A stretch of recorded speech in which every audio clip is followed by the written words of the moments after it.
It's becoming an emerging trend in the market that the German luxury car makers are coming all out with mid-level performance sedans. But there's a catch. These sedans are not full-blown ones, but rather are practical and more feasible alternatives. BMW and Mercedes have done their job. The one you see here is the 2021 facelifted S5 Sportback from Audi. What this beastly car is all about, I'm going to tell you in this video.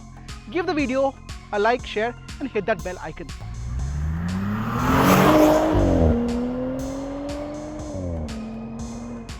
I'll give you a second or two to drool over the design. Does it not look a thoroughbred track machine? The Germans have done a comprehensive work on the single frame grille. The lines over the body panels add drama to the aerodynamic stance.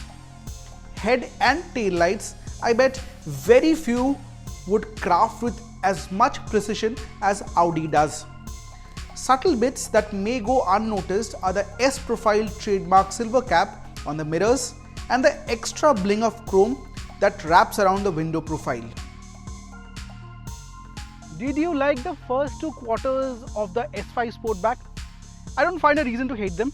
In fact, they are simple but to the point and very aggressive. Since it's a Sportback, you get this huge tailgate, and if you're an extra passenger, you can just fit him or her here. Jokes apart.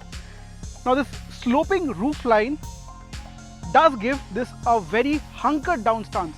But what about the space? I think let's get inside and tell you more about that.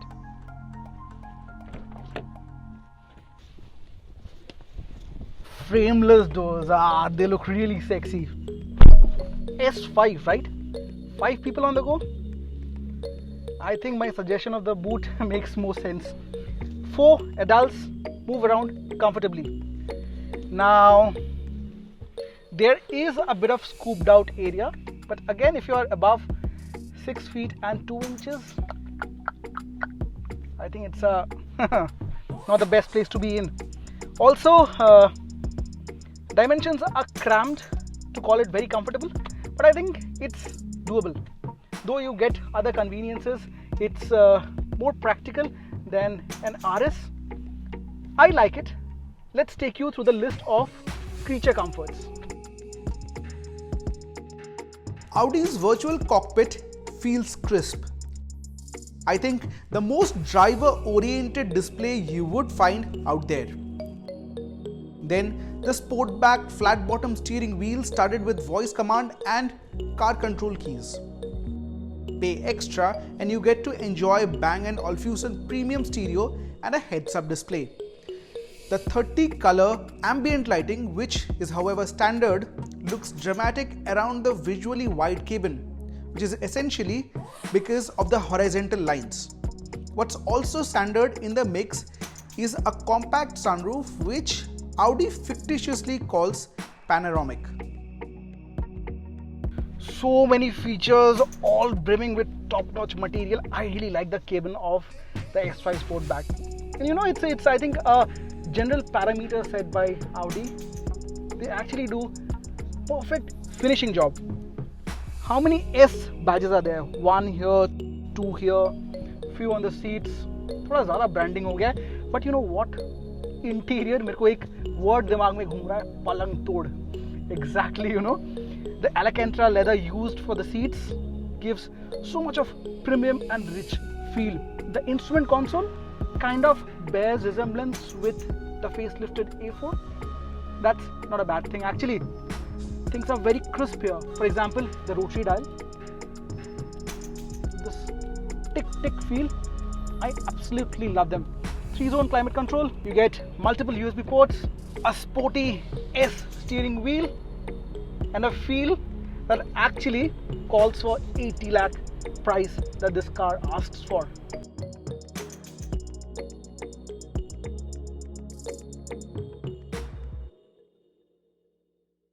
What has not changed in the facelift is what you get under the hood. The same 3-liter 6-cylinder turbo petrol engine pumping out 354 brake horsepower and 500 Nm of torque.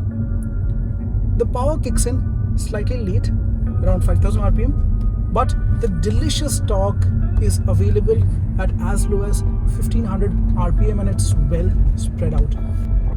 Mated to the engine is a ZF sourced 8-speed automatic transmission, which I think does its job brilliantly. The shifts are imperceptible, though the gear ratios between second and third are slightly taller, but as you climb up the gears, things just flow and slot into their own places. And in case you are in a mood to have spirited driving experience, you have these paddle shifters to help you out to extract the most out of this car. Also, you have the Quattro Drive Select. There are 5 drive modes. Play with auto, comfort, individual or eco, the S5 Sportback can just be the sedan combating the city traffic or on a leisurely ride to your farm on weekends. If you seek the ferocious Audi, toggle to dynamic and there's a plenty of urgency and playfulness to deal with. Float the pedal on the empty stretch. The V6 will surprise you with pops and crackles. And if speed is just a number for you, Audi claims under 5 seconds for a 0 to 100 kmph. Now the S5 Sportback comes to India through CBU route, completely built unit, which means a lot of feel inside the cabin, and for that matter outside as well, is European. Firstly, the level of fit and finish. Absolutely pristine, clear, and it would be very hard to find faults. Secondly, the ride quality is slightly on the firmer side. The 19-inch alloy wheels surely look intimidating to say the least, but you know what? When they go over bad and broken patches, the thud can be felt. It can be felt inside the cabin as well. I'm not complaining because this firm ride quality, on the other hand, gives this car so much of confidence around the corners. Surely it's, on a scale of 1 to 10, I think I would rate it almost 9 for its handling prowess.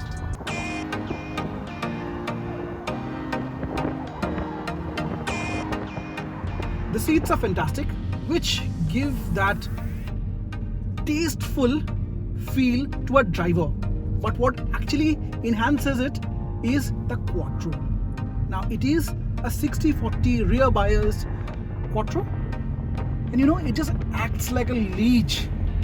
Push the car harder, and I think the S5 Sportback sticks to the tarmac like it's gonna kill it. There's so much of grip, there's so much of nice rubbery feel on top of the tarmac. I think it just blows away even the hint of doubt if you are pushing hard around a corner.